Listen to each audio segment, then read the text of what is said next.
My name is Rebecca.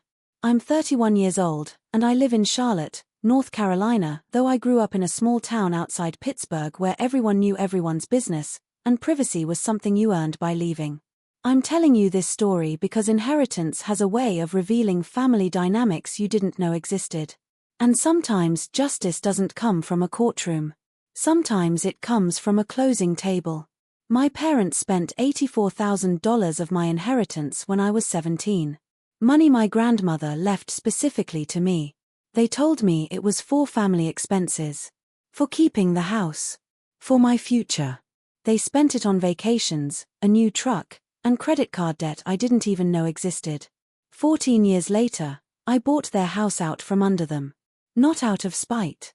Out of necessity. Because they'd refinanced it so many times they were 3 months from foreclosure. And I was the only one with good enough credit to save it. This is what happened when the people who were supposed to protect your future spent it instead. Let me start at the beginning. My grandmother, my dad's mother, died when I was 17. It was sudden. A stroke. She was 72, healthy, active, and then she was gone. I was a junior in high school. I'd spent every summer at her house since I was 6. She taught me how to bake bread, how to balance a checkbook, how to plant tomatoes in rows so they didn't choke each other out. She was the kind of woman who said what she meant and meant what she said. No games. No subtext. Just clarity. She left me $84,000 in her will. It was everything she had besides the small house she'd paid off decades ago, which went to my dad. The money was supposed to be held in a custodial account until I turned 18. Then it would transfer to me. It was meant for college. For a start in life. For whatever I needed to build something solid. My dad was named the custodian.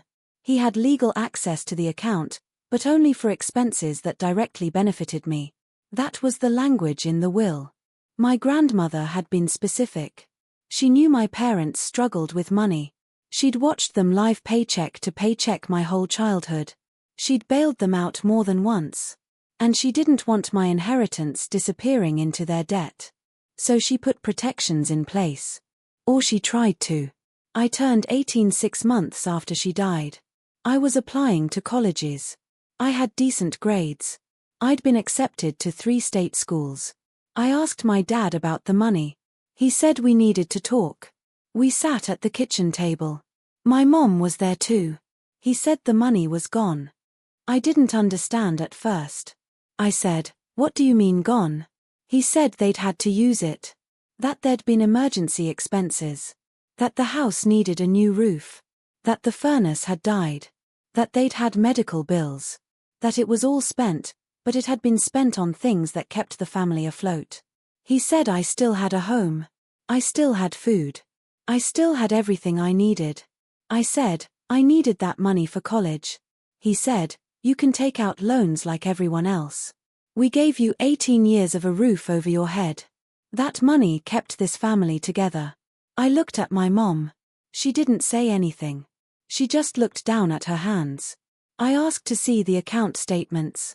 My dad said he didn't have them anymore. That the account was closed. That it was handled. I said, Grandma left that to me.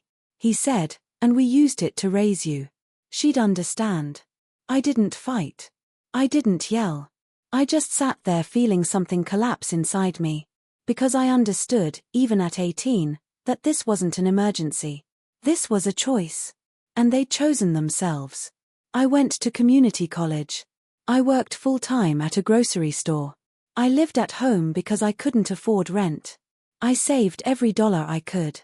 I transferred to a 4-year school after 2 years and finished my degree in finance. I graduated with $32,000 in student loan debt.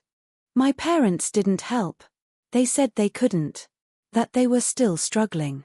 That I was an adult now and needed to handle my own expenses. I handled them. I got a job at a credit union right out of college. I worked my way up. I became a loan officer. Then a senior loan officer. Then a branch manager. I learned everything about credit, debt, mortgages, refinancing. I learned how people got into financial trouble. And I learned how people got out. I also learned how to spot when someone was lying about their financial situation. And my parents had been lying for years. I found out by accident. I was 26. I'd moved out by then, into my own apartment across town. I was visiting for Thanksgiving. My dad's mail was sitting on the counter. I saw an envelope from a mortgage company I didn't recognize. I asked him when they'd refinanced. He said a couple years ago. I asked why. He said to consolidate some debt. I didn't push. But I went home and pulled the public records. My parents had refinanced their house 4 times in 10 years. They'd pulled out equity every time. The house my grandmother had helped them buy, the house that had been nearly paid off when I was a kid, now had a mortgage of $212,000. The house was worth maybe $230,000. They had $18,000 in equity left. And they were drowning. I didn't confront them. I just watched. I watched them buy a new truck. I watched them take a vacation to Florida. I watched them talk about being broke while living like they weren't. And I realized something. They had no plan. No budget. No awareness of the hole they were digging. They were just spending whatever they could access and assuming it would work out. It didn't work out. When I was 30, my dad called me. He said they were behind on the mortgage. 3 months behind. The bank had started foreclosure proceedings. He asked if I could loan them some money. I asked how much. He said $15,000. I said, what happens after I give you $15,000? Do you have a plan to stay current? He didn't answer. I said, Dad, you've refinanced this house 4 times. You've pulled out over $100,000 in equity. Where did it go? He got defensive. He said life was expensive. That I didn't understand because I didn't have kids. That they'd done the best they could. I said, you spent my inheritance at 17. You spent your equity at 55. When does the pattern stop? He hung up on me. I didn't call back. A week later, my mom called. She was crying. She said they were going to lose the house. That she didn't know what they'd do. That they had nowhere to go. I said, you could sell it. She said no one would buy it in time. That they owed too much. That the market was slow. I said, I'll buy it. She went quiet. Then she said, what? I said, I'll buy the house. I'll pay off the mortgage. You can stay and rent from me. She said, Rebecca, we can't afford rent. I said, then we'll figure something out. But I'm not giving you $15,000 to disappear into the same spending pattern. If I'm going to help, I'm going to own the asset. She said she'd talk to my dad. Before we get into this, take a moment to like and subscribe, but only if this story truly resonates with you. And drop your location and local time in the comments. I want to know where you are right now. My dad called me the next day. He was furious. He said I was taking advantage of them. That I was trying to steal their house. I said, you're 3 months from foreclosure. The bank is going to take it if you don't do something. I'm offering you a solution. He said, we're not going to rent our own house from our daughter. I said, then sell it to someone else. But you're going to lose it either way. He went quiet. Then he said, how much would the rent be? I said, $1,200 a month. That's below market for a 3-bedroom house in this area. He said they couldn't afford that. I said, then what can you afford? He said maybe $800. I said, fine. $800. Fixed rate. No increases for 2 years. After that, we'll reevaluate based on your financial situation. He said he needed to think about it. I said, you have until the end of the week. After that, the foreclosure process continues and I'm out. I wasn't bluffing. I'd already talked to a real estate attorney. I'd already gotten pre-approved for a mortgage. I'd already run the numbers. The house needed work. New roof. New vac. Updated plumbing. If I bought it, I'd be underwater for at least 3 years. But it was my childhood home. And more than that, it was leverage. They called me 3 days later. They agreed. We closed 30 days after that. I paid $212,000 to the bank. I paid another $8,000 in closing costs. I became the owner of my parents' house. They became my tenants. The day we signed the paperwork, my dad wouldn't look at me. My mom cried. Not from relief. From shame. I didn't gloat. I didn't lecture. I just handed them a lease agreement and said, "First month's rent is due on the 15th. They signed it. For the first 6 months, they paid on time. Then my dad started being late. A day. Then 3 days. Then a week. I didn't let it slide. I sent late notices. I charged the late fee outlined in the lease, $50 after 5 days. He called me heartless. I said, "I'm a landlord. You're a tenant. This is a business arrangement." He said, "We're your parents." I said, "And you spent my inheritance. We're even." That shut him up. The late payments stopped. They started paying on time again. And something else happened. They started asking me for advice. My mom asked how to build a budget. My dad asked if I could look at their credit card statements and tell them where they were overspending. I did. I sat down with them once a month. I went through every expense. I showed them where the money was going. Subscriptions they didn't use. Eating out 4 times a week. Impulse purchases at big box stores. I didn't shame them. I just showed them the math. And slowly, they started to change. They cancelled subscriptions. They started cooking at home. They stopped buying things they didn't need. Within a year, they'd paid off 2 credit cards. Within 2 years, they had an emergency fund. A small one. But it existed. My dad said to me once, "I don't know why we couldn't figure this out before." I said, "Because no one made you. You always had an escape hatch. A refinance. A loan. Someone to bail you out. Now you don't." He nodded. He didn't argue. I kept the house for 4 years. I renovated it slowly. New roof. New windows. New vac system. I paid for all of it. I didn't raise their rent. By the time I was done, the house was worth $280,000. I'd put in $60,000 in improvements. I had $70,000 in equity. Last year, my parents came to me with an idea. They wanted to buy the house back. I said, "With what money?" They said they'd been saving. That they had $30,000. That they wanted to know if I'd carry a seller-financed mortgage for the rest. I looked at their credit. It had improved. Not perfect. But better. I looked at their payment history with me. 4 years. On time except for that one 6-month stretch at the beginning. I said, "I'll sell it to you for $270,000. $10,000 below market. You put down $30,000. I'll carry a note for the remaining $240 at 5% interest. 15-year term." They said yes. We closed 2 months ago. They own the house now. I hold the mortgage. They pay me $1,800 a month. Every payment goes directly to principal and interest. No landlord. No middleman. Just a debt they're paying down. My dad said, "Why are you doing this?" I said, "Because you're finally ready to own it." He asked what I meant. I said, "For years, you treated this house like a credit card. You pulled money out whenever you wanted and didn't think about the cost. Now you're treating it like an asset. That's the difference." If you've ever been in a situation where your family refused to hear your side, drop a fire emoji in the comments. And if you think my parents are going to regret this, type karma. My mom asked me once if I was still angry about the inheritance. I said, "No. I'm not angry. I'm just clear." She said, "Clear about what?" I said, "Clear that the money was never the point. The point was that you made a choice. You chose short-term relief over long-term planning.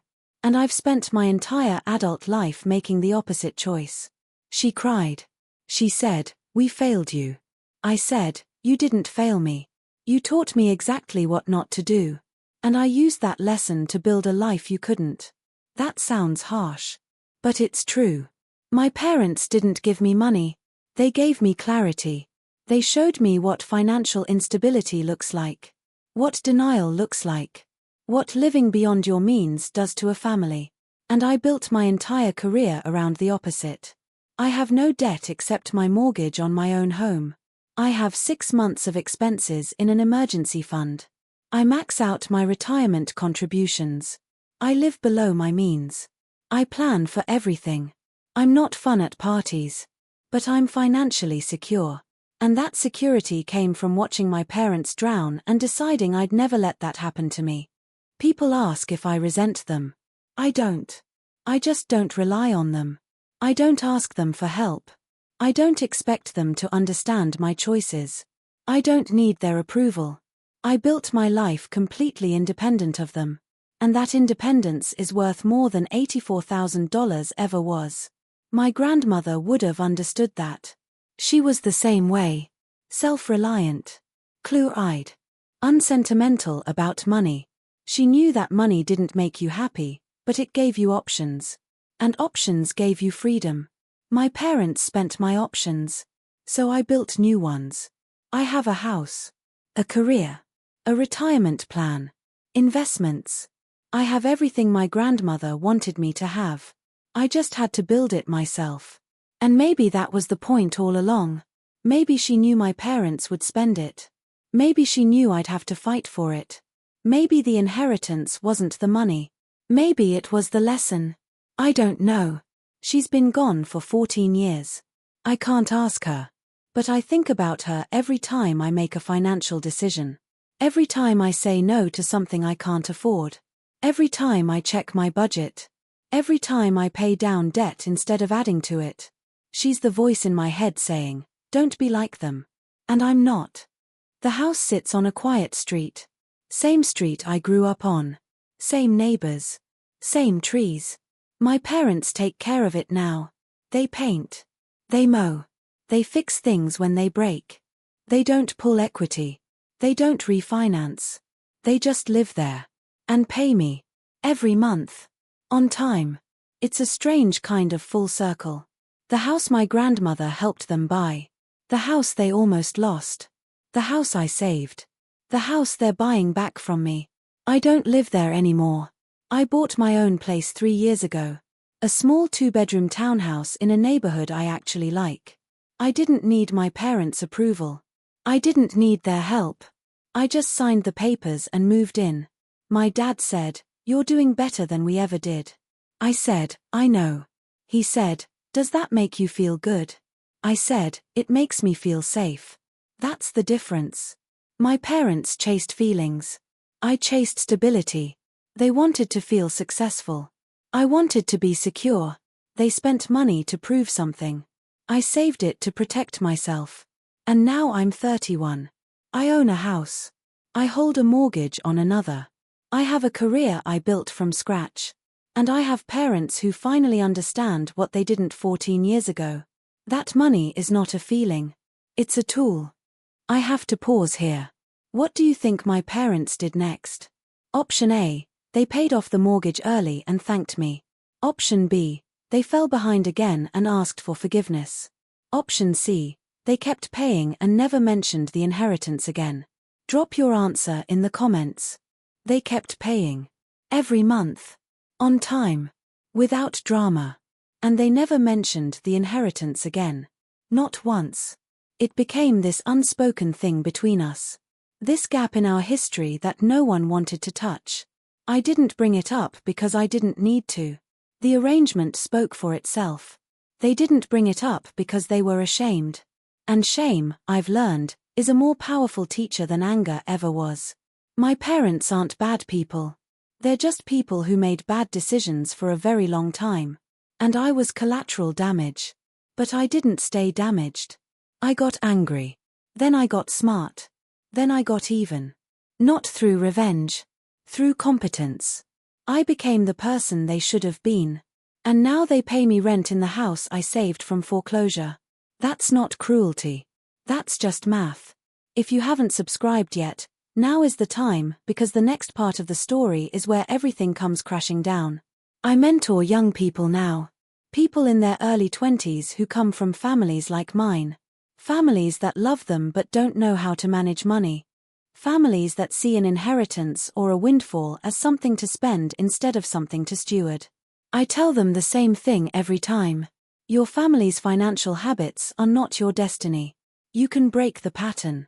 But you have to be willing to do it alone. Some of them push back. They say, "But they're my family. I can't just cut them off." I say, "I didn't cut my parents off. I just stopped letting them make my financial decisions." There's a difference. One girl I mentored last year inherited $15,000 from an aunt. Her parents wanted her to use it to pay off their car loan. I told her, "Put it in a high-yield savings account. Don't tell them where it is. Don't give them access. That's your emergency fund. Protect it." She did. 6 months later, her parents were mad at her for being selfish. A year later, she had $18,000 and her parents were asking her for advice. Pattern recognized. Pattern broken. That's the work. It's not glamorous. It's not fast. But it's generational. I didn't just save myself. I'm teaching other people how to save themselves. And that's worth more than $84,000. That's worth everything. I talk to my parents differently now. Not as a child. As an equal. Sometimes as a teacher. My dad asks me about retirement accounts. My mom asks me if they're saving enough. I answer honestly. I don't sugarcoat. I don't protect their feelings. I just tell them the truth. And they listen. Because they know I'm the only reason they still have a house. The only reason they're not renting from a landlord who doesn't care. The only reason they have equity again. I didn't do it for gratitude. I did it because letting them fail completely would have meant they'd end up living with me. And I wasn't going to let that happen. So I gave them a structure. A system. A way to climb out. They took it. Slowly. Reluctantly. But they took it. And now, 4 years later, they're in a better place than they've been in decades. Not because they figured it out. Because I forced them to. That's not the relationship most people have with their parents. But it's the one I have. And it works. I don't need them to apologize for spending my inheritance. I need them to stop making the same mistakes. And they have. Mostly. There are still slip-ups. My dad bought a new TV last year without telling my mom. Put it on a credit card. She found out when the bill came. She called me, panicking. I said, "Did he pay it off before the interest kicked in?" She said yes. I said, "Then it's fine. He made a mistake. He corrected it. That's progress." She said, "You're not mad." I said, "I'm not his parent. I'm his landlord. As long as the rent gets paid, what he does with the rest of his money is his business." She laughed. She said, "When did you get so cold?" I said, "I'm not cold. I'm just boundaried." That's the lesson I had to learn. You can help people without saving them. You can love people without funding them. You can have a relationship without being financially entangled. I have all three with my parents now. I love them. I see them. I help them when they ask. But I don't carry them. And they don't expect me to anymore. That shift took years. But it was worth it. Because now when I see them, I'm not resentful. I'm not angry. I'm just present. And that's more than I thought I'd ever have with them. People ask if I'll forgive them. I don't know what forgiveness looks like in this situation. They didn't apologize. They didn't pay me back. They just stopped doing the thing that hurt me. Is that enough? I think so. Because I don't need an apology to move forward. I just need them to stop moving backward. And they have. They're not perfect. But they're trying. And trying, after decades of not trying, is significant. I don't forget what they did. But I'm not defined by it either. I'm defined by what I did after. And what I did was build a life they can't touch. A life they didn't fund. A life they don't control. That life is mine. Completely. And no one can take it from me. Not even the people who took everything else. My grandmother left me $84,000. My parents spent it. But in doing so, they gave me something more valuable. They gave me motivation. Clarity. A reason to never, ever rely on anyone else for my financial security. I built everything I have because I knew I couldn't count on them. And now I'm the one they count on. That's irony. But it's also justice. I didn't have to take them to court. I didn't have to sue. I just had to outlast them, outplan them, outwork them. And I did. The house they almost lost. I own the note. The retirement they didn't plan for. I'm helping them build. The financial stability they never had. I'm teaching them how to create. I'm not their savior. I'm their accountability. And that's exactly what they needed. My dad said to me once, "I wish we'd done this differently." I said, "Me too." He said, "Do you think you'll ever stop being angry?" I said, "I'm not angry, Dad. I'm just expensive now." He didn't understand. I didn't explain. Because the truth is, I'm not expensive. I'm just protected. I don't give away my time, my money, or my peace without a clear return. That's not anger. That's just boundaries. And boundaries, I've learned, are the only inheritance that actually lasts. Last month, my parents made their 48th payment. 4 years. On time. No drama. They have 12 years left on the mortgage. If they keep paying, they'll own the house outright when my dad is 71. That's the plan. Whether they stick to it, I don't know. But for the first time in their lives, they have a plan. And I gave them that. Not out of kindness. Out of necessity. Because if they failed, I'd be the one dealing with the consequences. So I built them a system they couldn't fail in. And they haven't. I don't celebrate that. I just acknowledge it. My parents are doing better because I made it impossible for them to do worse. That's not love. That's architecture. And architecture, my grandmother used to say, is the only thing that holds up under pressure. She was right. I didn't inherit money from her. I inherited a mindset. And that mindset built everything the money couldn't. It built discipline, independence, resilience. It built a life where I'm not a victim of other people's choices. I'm the architect of my own. And that's the inheritance I'll pass on. Not money. Not property.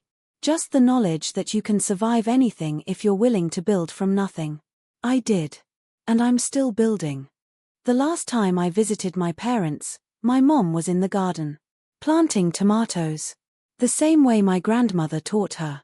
She looked up and said, "You should take some home." I said, "I don't have a yard." She said, "Then come back when they're ready and I'll send you with a bag." I said okay. We stood there for a minute. Then she said, "I know we messed up. With the money. With everything." I said, "I know you know." She said, "Does it matter?" I said, "It matters that you stopped. That's enough." She nodded. She went back to planting. I went back inside. My dad was at the kitchen table, going through bills. He had a spreadsheet open. A budget. Something I'd taught him to build. He looked up and said, "Rent's going out on the 15th. I said, "I know." He said, "We're ahead this month. We might pay extra toward principal."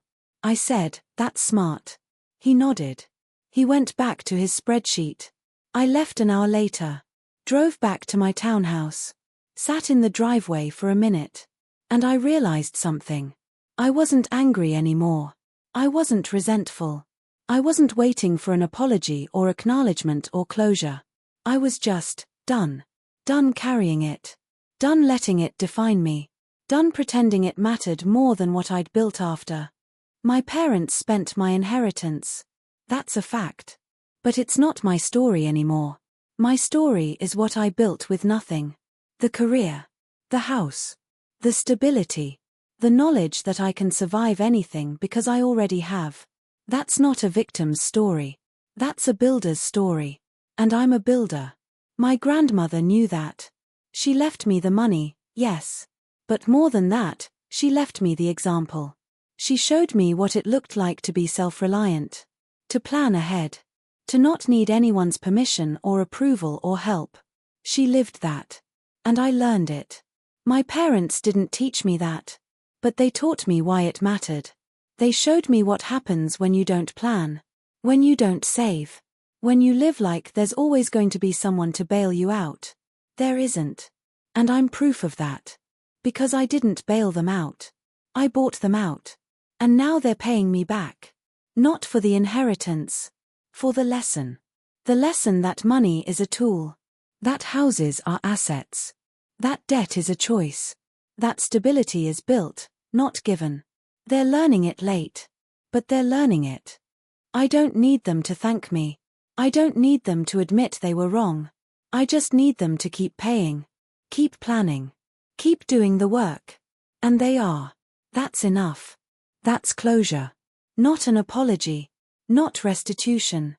Just consistent, sustained effort toward something better. I gave them that opportunity. They took it. And now we're here. Landlord and tenant. Creditor and debtor. Daughter and parents. All three. At the same time. It's complicated. But it works. And working is all I ever needed it to do. My grandmother's house is gone. Sold years ago to pay for her funeral and settle her estate. But her garden tools are still in my parents' garage. Her recipe cards are still in my mom's kitchen. Her lessons are still in my head. She's gone. But she's everywhere. In the budget I keep. In the boundaries I enforce. In the life I built when no one else would build it for me. That's inheritance. Not the money. The mindset. And I'm rich with it. I'm 31 now. I have a career. A home. A mortgage I'm paying down ahead of schedule. I have no debt except that mortgage. I have savings. Investments. A retirement plan that's on track. I have everything my grandmother wanted for me. And I built it without the money she left. I built it because she left me something better. She left me the belief that I could. That I didn't need anyone's permission. That I didn't need anyone's money. That I just needed discipline and time and refusal to quit. I had all three. And I used them. My parents spent $84,000. I built a life worth 10 times that. Not in money. In security. In peace. In the knowledge that I'll never be where they were. Desperate. Over-leveraged. Dependent. I'm none of those things. And I never will be. Because I learned the lesson. The one my grandmother tried to teach them and they refused to hear. That money doesn't solve problems. Planning does. And I'm a planner. That's my inheritance. Not what they spent. What I became because they did. And I'll take that over $84,000 any day.